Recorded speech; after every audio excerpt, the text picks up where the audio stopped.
It's been a good week for the Indian markets, good for the August series as well.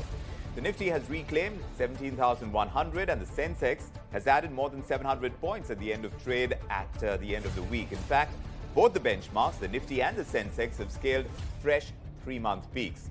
Gains have come from across the board, from across sectors, all of them aided by the overall strength in the market.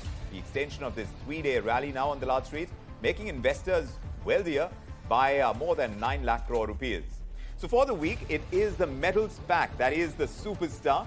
It really came out shining and shining bright. It's gained more than 7.7% this week. And among the stocks that were grabbing our attention with all the moves over there were the Bajaj twins, and they were the highlight. They went up more than 15% each. Let's bring in my colleague Anisha. She's going to give us a quick check on the markets and how we've done at the end of trade for the week and the day. Anisha, how did we look? Well, what a terrific week, terrific month it has been for the bulls so far. We have seen an up move of 2.5% for the Nifty this week, scaling past that 17,000 mark, very close to 17,200. And this is the first time in 3 months that Nifty has managed to close above the 200-day moving average of around that 17,020. Talking about the key sectors, it was metals all the way, not only for this week, but for the month as well. That index is up around 17%. Nifty Realty had a good month as well, and PSU banking names were also doing quite well. For stock-specific action, it was Tata Steel, which was up around 24% this week. Bajaj Twins had a stellar run when it comes to this week as well as the entire month, because in the month of July, both of those counters have gained anywhere between 30 to 35%. Talking about the month, the key movers included names like Star Health, which was up around 50%. We had Canfin Homes, which moved higher by around 40%.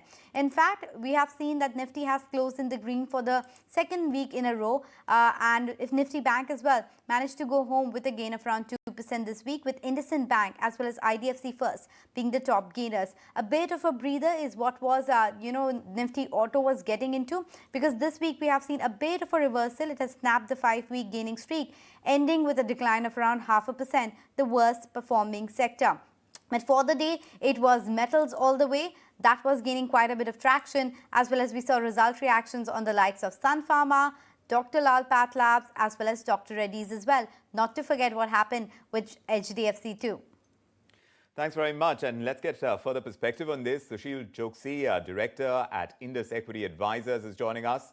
Also, Anurag Singh is with us, CEO at Value Investors. Great to have you both, gentlemen, this evening. We're talking about the way the markets are moving, both here and Wall Street, because Wall Street, look at the way it's performing. It's doing quite well, well into the green.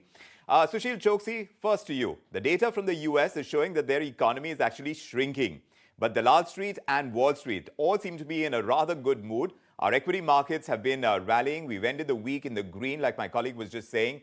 And we've been gaining over the last 3 sessions on the trot. So what's the reason for this? That despite the decline in the US economy, the economy is definitely shrinking over there. We see the equity markets in a rather celebratory mood. Good evening and thanks for having me on the show. It's a clear vision that the action of Fed, which was predicted, has come in line with 75 bips. And the policy press conference and a written statement, two are showing a different sign of what's the outcome likely to be in future where Fed is concerned.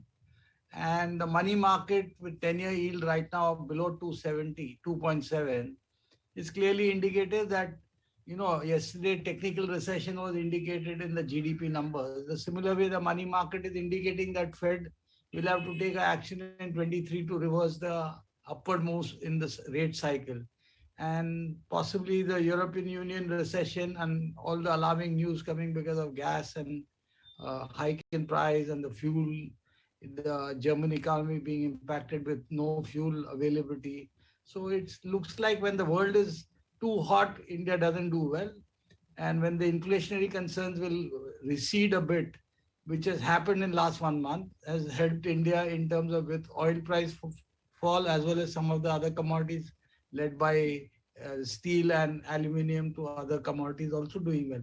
Basically, overall, the inflationary concern which were emerging post-Ukraine war, which started in February, seems to have peaked out, and because of recession, they may taper off, and that is a helpful leg for India, and the money market and the dollar index both are giving a cue that India may have a consolidation phase post the upward journey which we have done in the last 15 days specific, if not the full month. No, this is fair. You talk about inflation, and as far as inflationary concerns go, the tide seems to be changing a tad. So let's find out from Anurag Singh as well whether you agree. Anurag Singh, since October 2021, these FIIs, they've pulled out, and they've pulled out more than $30 billion from the Indian equity markets. But now that the narrative, like we are saying, the narrative around the world seems to be changing from inflation expectation to recession, I'm wondering if the worst is behind us in terms of market fall and FII outflows as well. Are we leaving that behind?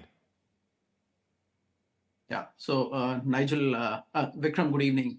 So Vikram, I have a little different view than the markets currently are showing. Look, I see the markets are rising, but my question is, where are we going? Look at the backdrop we have here, right? The consensus and why the markets are rallying in July is that the consensus is that maybe the worst is behind us. Fed has really pivoted. That's the kind of the last biggest hike they've done. And now they might start doing lower hikes. And a lot of people felt that, that in the tone of Powell last report out. But the point is, look, today the numbers have again come out. Vikram, month on month inflation is rising.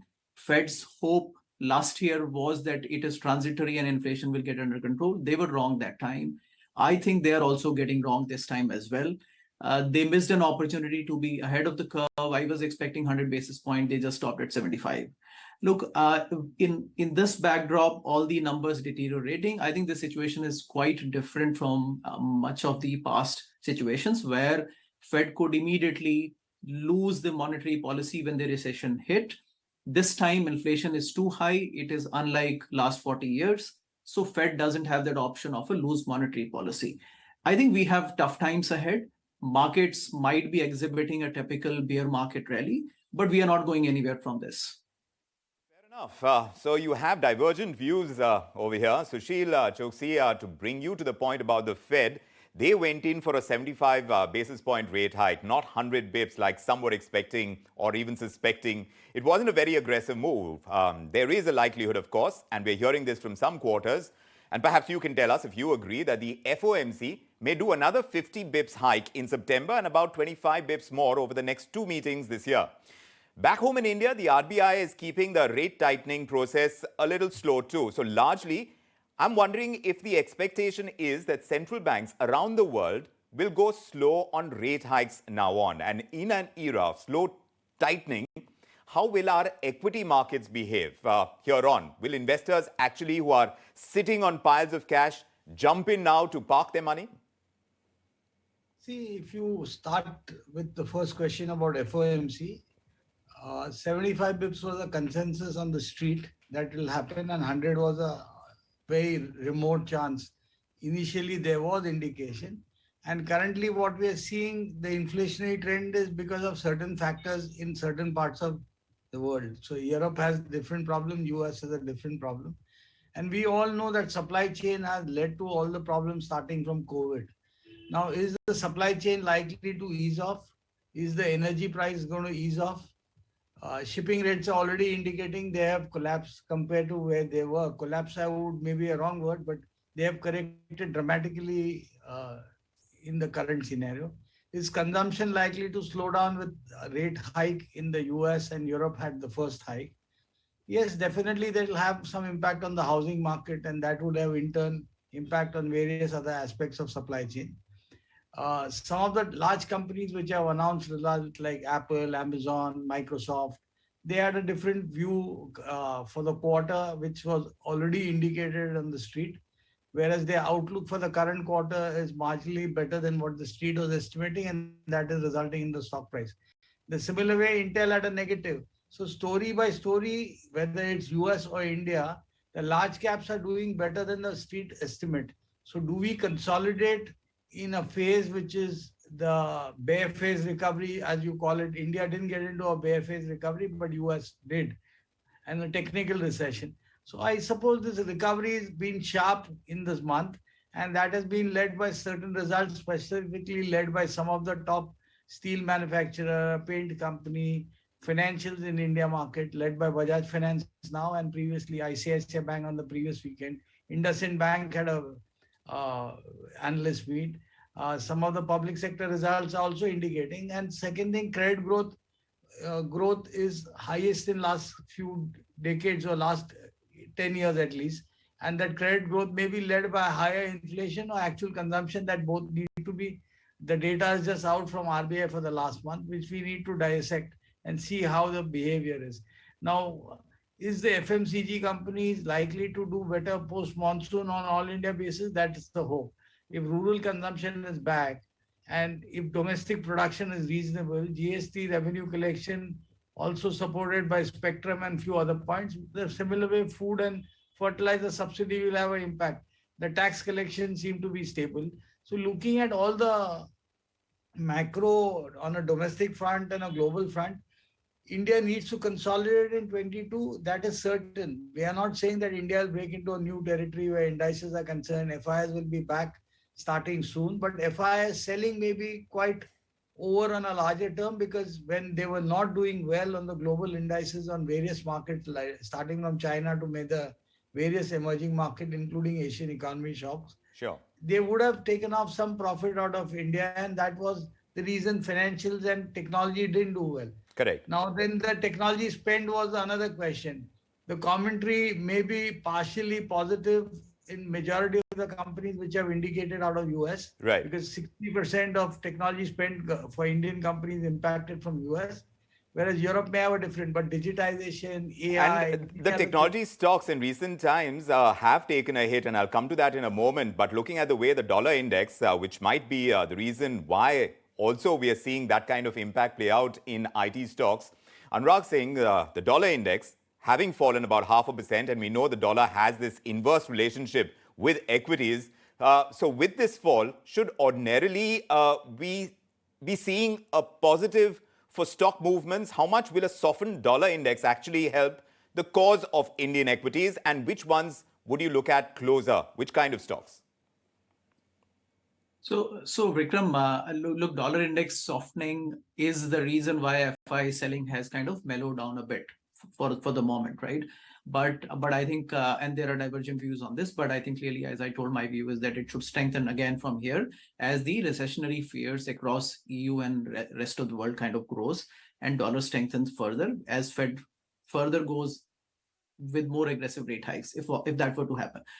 Assume that's not the case, and I think we, for example, assume that we have peaked out. Then I think from here, then things look pretty bright for India, because otherwise, outside of that, then I think we are back to our normal course. Technology would do great. Rupee has depreciated, that helps them. Indian domestic economy is looking for a rebound. I don't trust the IMF numbers so much though, because they revise the numbers every time after the event. So I won't go by that. But other than that, in that sense, Indian markets are, my view always has been that markets are fairly valued and reasonably in the expensive zone, Indian markets, compared to the global peers. But we've always enjoyed that premium. So if the world will not go into, especially US doesn't go into a deep recession, then I think things look much brighter for India. What do you have to say about the biggest foreign portfolio investors selling, which took place in the technology sector? FIs went underweight over there. How is that likely to change now, Anurag? Yeah, so Vikram, look, I think that made complete sense. Look, if prices come to a level and you compare company to company, sector to sector with the US counterparts, and look at the MSCI indexes, and look at how the China is kind of valued by about 9x multiple, Brazil is 7x multiples, South Korea is even close to about 10-12x multiples. India was at 22 times earnings, right? And that's very expensive. So somebody has to sell. If Indian mutual funds, and they by design cannot sit on cash and they have to buy, then FIs will be smarter and they will keep selling, right? So, and I think that's the conundrum we face, Vikram, and that's the challenge we'll see unfolding. If the market continues to maintain the level, we'll see more aggressive FIs selling, because there is a point at which a stock becomes reasonably valued respect to the economy, and I think unless that trend reverses, somebody will sell. Selling will always come into the market, and mostly it is the smarter money that captures. Mutual fund money would not be the smarter money because that's the retail money they have to invest. Meanwhile, on the earnings front, we've seen a pretty mixed bag, Sushil Choksey. And of course, as far as the earnings in the quarters to come is concerned, that does remain something as a question mark right now. We don't know exactly how it's going to turn. The core sector data is not looking very positive, the kind that came out today. But let's not talk about that. Let's talk about films. It's the weekend that is upon us. We've had a string of big Bollywood flops at the box office. The southern films have thrown this big challenge to Bollywood. So have OTTs when it stands against theatrical releases. Now audiences don't want to go watch movies at the theatre when they appear all too quickly on OTT platforms. So they'd rather just wait, and the wait is not too long. But now I understand that window has been expanded between a theatrical release and OTT premieres. And now it's going to be 8 weeks at a bare minimum. So since it's Friday, I can't resist asking you how you think media and entertainment stocks are going to do, and particularly a film exhibition stock like PVR. How do you think they're going to do going ahead? I think it remains expensive, but with dominant share and multi-language movies being released, and the viewers are enjoying that experience after COVID. So it'll remain a fancied stories with, if you take a very long-term outlook, the stock remains expensive and will remain expensive because they have dominance in the area. I don't cover the stock, but my personal take is that PVR does a fantastic job where the business concern, and India with such a large population and families don't have much of entertainment left other than theaters and few other things. I suppose PVR will remain a darling of the markets. Sushil Choksey and Anurag Singh, thank you very much for joining us this Friday evening to talk about the way the markets are moving and how they're expected to move in time to come as well.